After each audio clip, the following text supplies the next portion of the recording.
morning. Thanks for joining us on Let's Talk North Texas. I'm your host, Hannah Minch. We have plenty of stories to talk about today, so let's get started. As usual, we have a lot going on in the world of news, so let's toss things over to our news correspondent, Andrew Fancher, for the latest. Andrew? Thanks, Hannah. This morning, Pope Francis landed in Baghdad, Iraq for a 3-day visit with the country's top Shiite. The long-anticipated visit is the first by a pope to a war-torn country.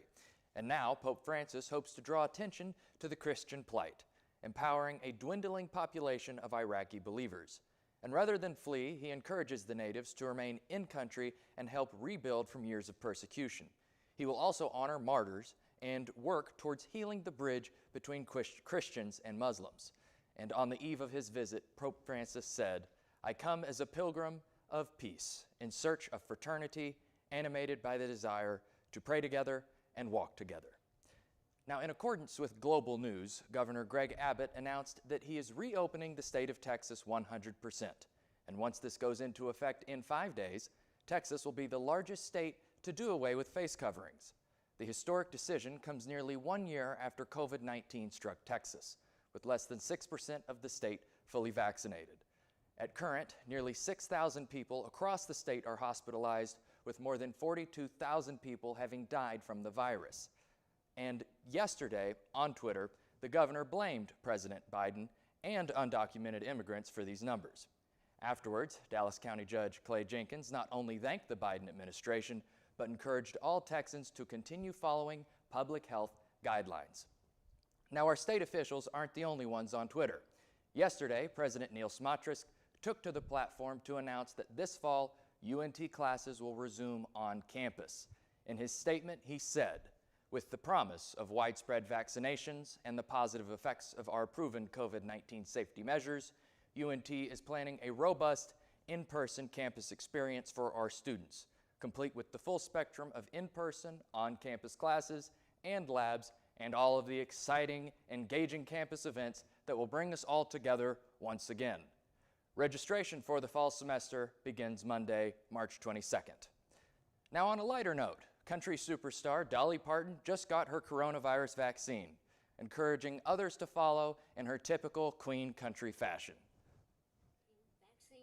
Vaccine, vaccine, vaccine. I'm begging of you, please don't hesitate. Dolly Parton changed the lyrics to her hit Jolene for a special occasion, her own COVID-19 vaccination. She tweeted out this video with the caption, "Dolly gets a dose of her own medicine," referring to her $1 million donation that helped fund the Moderna vaccine she just received. One thing's for sure, 2021 is full of surprises. Now, Hannah, are you a fan of the iron butterfly? Yes, Andrew, I sure am. Miss Dolly is a legend. Up next, entertainment host Brittany Johnson and I will be talking all things entertainment. Stay tuned. It started with the original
Welcome back to Let's Talk North Texas. With Golden Globes, movie release dates, and new streaming services, we've got a lot to cover today. Brittany? Yeah, that's right, Hannah. So you'll be interested to know that the notable remake of the play Hamilton has now made its way to the animation world. CNN's Rick Damigella has more. Don't forget from whence you came, and the world's gonna know your name. What's your name, man? Alexander Hamilton. What you are hearing is Hamilton, but what you are seeing is Hamilton, an Animal Crossing musical. Pardon me, are you Aaron Burr, sir? That depends. Who's asking? Oh, sure. Sir, I'm Alexander Hamilton. I'm at your service, sir. The video is an example of Machinima creating animated entertainment from video game engines. In this example, the animation is from the hit game Animal Crossing New Horizons, with Raymond the Cat starring as Alexander Hamilton. I try to do like an experiment because I see a lot of people doing this kind of stuff in Animal Crossing, like parodies, like series, like, it's a type of animation. Creator Guitar Knight 14, he's asked to be referred to by his online presence, an engineer by trade, has a deep love for the musical, the game, and being creative. Interesting is that I don't study anything about filmmaking or animation, anything. I like to editing videos because when I saw the incredible things that you can do, and if you put a little bit of imagination, you can do incredible things.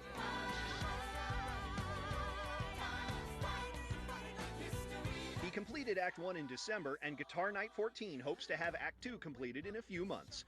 Waiting for the lobby lights to flash in Hollywood, I'm Rick Damigella. Once Act 2 is complete, an early screening will be shown for Patreon subscribers. Now, last Sunday, the 78th Golden Globes were held virtually.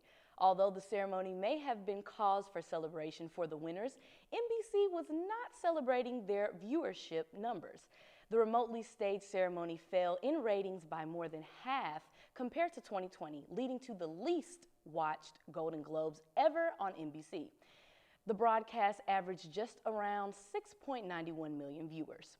But notably, winners of this year's awards include No Man's Land as Best Picture Drama, Borat's subsequent movie film as the Best Picture Musical or Comedy, Andra Day as Best Actress in a Drama, and most notably, Chadwick Boseman posthumously won Best Actor in a Motion Picture Drama for his work in Ma Rainey's Black Bottom.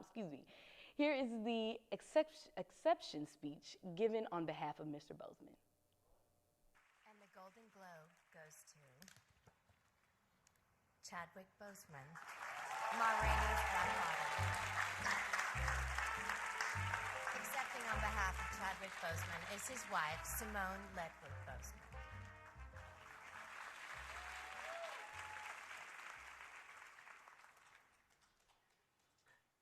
He would thank God. He would thank his parents. He would thank his ancestors for their guidance and their sacrifices. He would thank his incredible team, Michael Green, Azim Chiba, Nikki Fioravante, Evelyn O'Neill, Chris Huvane, Logan Coles. He would thank his team on set for this film, Deirdre Dixon, Sean Richards, Craig Anthony, and Andrew Carlone. He would say something beautiful, something inspiring, something that would amplify that little voice inside of all of us that tells you you can, that tells you to keep going, that calls you back to what you are meant to be doing at this moment in history. He would thank Mr. George C. Wolfe, Mr. Denzel Washington, lots of people at Netflix. He would thank Ms. Viola Davis, Mr. Glenn Turman, Mr. Michael Potts, Mr. Coleman Domingo, Ms. Taylor Page, Mr. Dusan Brown. And I don't have his words, but we have to take all the moments to celebrate those we love, So thank you, HFPA, for this opportunity to do exactly that. And honey, you keep them coming. Thank you.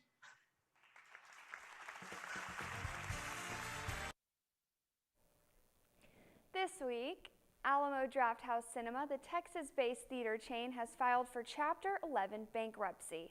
The news comes amid an asset purchase agreement made with Altamont Capital Partners, a previous investor in the company. They'll be partnering with their affiliates Fortress Investment Group, a new backer to the theater chain. Alamo says that its operations will continue as normal and that the Chapter 11 sale will give them the capital they need to continue their upkeep as they emerge from the pandemic. Due to the COVID-19 pandemic, Universal has delayed 2 anticipated movies once again. CNN's Rick Damagella can tell us more. Maybe this is the end, but we're gonna go out together. You know I'd ride to the death with you. Fast and Furious fans will have to wait a bit longer for that ride. F9, which Universal had already bumped from last May to this April to this May, is now set to open in theaters June 25th. Universal also bumped Minions: The Rise of Gru a second time. Originally slated for last summer, it's now due out next summer, July 1st, 2022. Director John Krasinski took to Twitter last night to announce the new release date for A Quiet Place Part 2. The film was originally stated to release September 17th, but now has been moved nearly 4 months ahead of schedule to May 28th, Memorial Day. The film will also be streamed 45 days after its initial release to the Paramount Plus streaming service. Yesterday, Paramount Plus officially went live, adding to the ever-expanding list of streaming services. Here is a first look. This party started. Ladies and gentlemen, this is Paramount Plus. This is strokes of genius, beautiful games, and one shining moment. This is Defenders, Investigators, and 7 strangers picked to live in a house. This is Young SpongeBob, Young Sheldon, and Younger. This is everything you've been looking for. That's gonna leave a mark. Live sports, breaking news, and a mountain of entertainment. All right. This is Paramount Plus, now streaming. You can download Paramount Plus from the App Store and on ntTV TV. You can purchase a monthly subscription with ads for $4.99 and a premium version for $9.99. This past week has seen multiple trailer releases and film news. For more, here's CNN's David Daniels with today's Hollywood Minute. There's something inside of me that I can't turn off.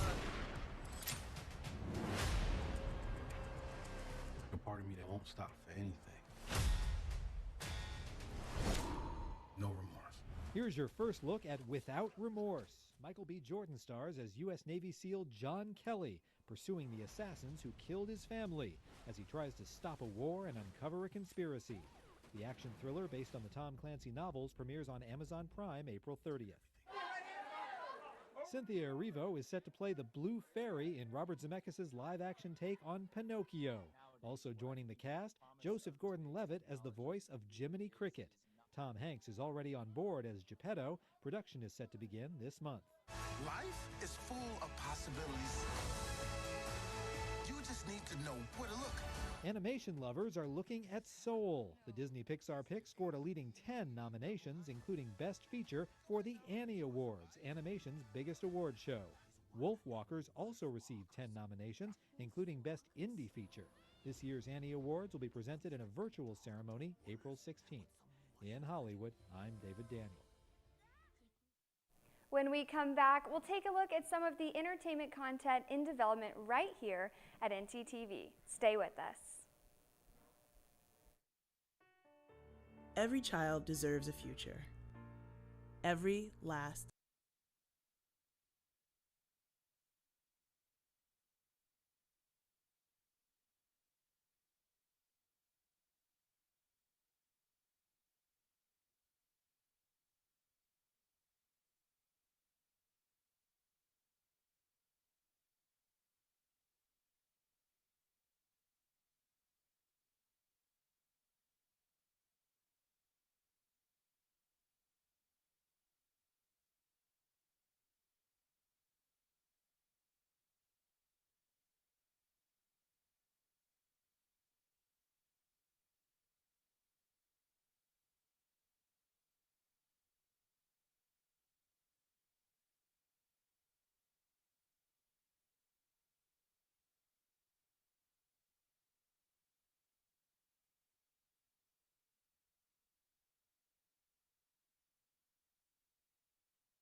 Welcome back. Here at UNT, we have our very own television entertainment department with many exciting new shows in development. Here's a peek.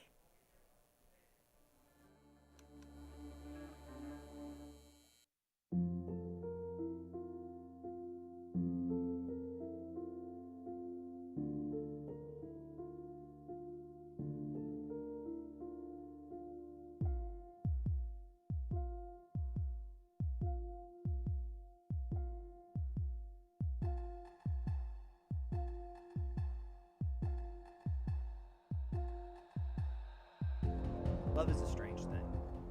Some spend their whole life searching for it and never find it. The question still remains, what lengths would one go to rekindle a love that once seemed long lost?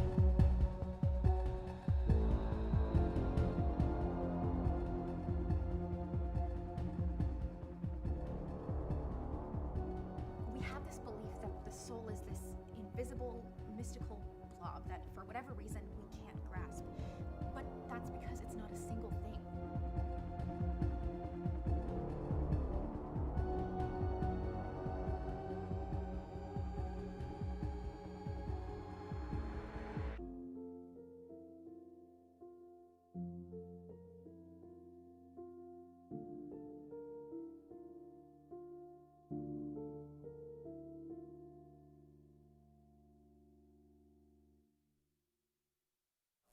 Wow, that was quite a trailer. I can't believe Looking Glass is already in their second season. I know, it looks so interesting. I think that the season 2 is going to be so interesting. I hope they make a season 3 so I can be in it. That's right. Me too, girl. We'll audition together. We have to. I want to be a part of whatever is going on. I want to be a little cinematic or something. Give me a character that is going to just be a surprise to the audience, you know. Yeah, I'm so impressed with how talented ntTV really is. There's so many more shows in development as well. So hopefully we'll have more insight on that this upcoming week. Yeah, hopefully. I'm looking forward to seeing great production, and ntTV is really making a mark in the film world. So I'm excited to see what comes next. I know, I'm so proud. Well, when we return, Elizabeth Garcia has some comedies that you need to watch. Stick around.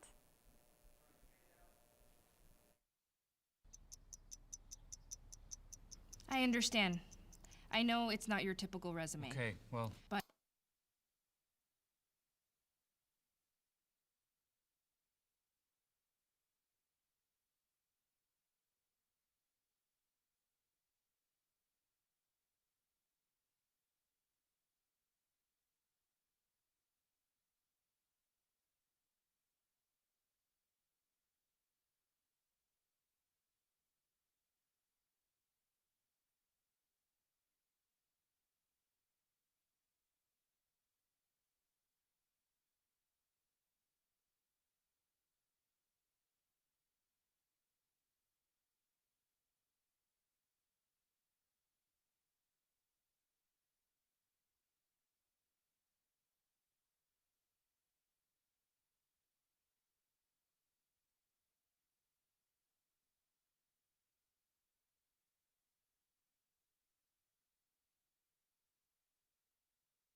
Welcome back to Let's Talk North Texas. Let's toss things over to Elizabeth Garcia. Thanks, Hannah. The next couple of days are expected to be rainy, so if you're staying in and need to know what to watch, we got you covered. This week, we are highlighting international films. To start off, you can watch El laberinto del fauno, Pan's Labyrinth on Netflix. This Academy Award-winning Spanish-language fantasy movie written and directed by Mexican filmmaker Guillermo del Toro tells the story of a 12-year-old girl, Ofelia, who disappears into fantasy realm to escape the violence raging around her. Next up, foreign language Oscar winner The Snowman, directed by Asghar Farhadi and Amazon Prime. After their old flat becomes damaged, a young couple living in Tehran are forced to move into a new apartment. Eventually, an incident linked to the previous tenant of their new home dramatically changes the couple's life. And fun fact, this movie broke the opening weekend box office record in Iran. If you're looking for a good international horror movie, you can just stream House on HBO Max when Japanese schoolgirl House, gorgeous, and 6 of her friends visit her aunt's country home in House. They discover that the place is haunted by evil spirits. This is a more so psychedelic ghost story than a straight-up horror story with striking visuals and unforgettable villains. Lastly, last year's Oscars winner Parasite is available on Hulu. The film from South Korean filmmaker Bong Joon-ho broke time records when it was added to Hulu. Not only did it become the most streamed independent foreign language film among all of the Hulu's titles within a week's time, but it became the second most watched movie ever on Hulu. That's all I have for today's segment on what to watch. Plenty of international films to watch from. So now back to you, Hannah. All right, thanks, Elizabeth.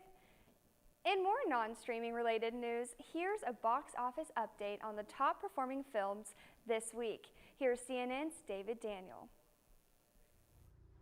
You're not safe here. Let's go. The Marksman stayed in 5th place, rounding up $700,000. You can save the world. In 4th place, Wonder Woman 1984 made $710,000. Why is that? Why is that? The Little Things fell to 3rd place on ticket sales of $925,000.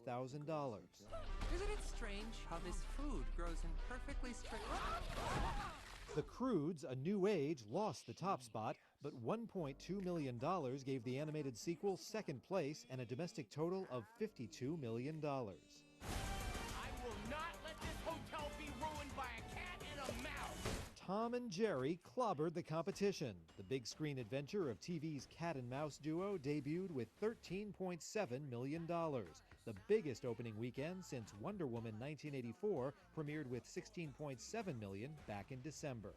In Hollywood, I'm David Daniel. Well, I hope you've all had a great morning and enjoy your weekend. Thanks for joining us on Let's Talk North Texas.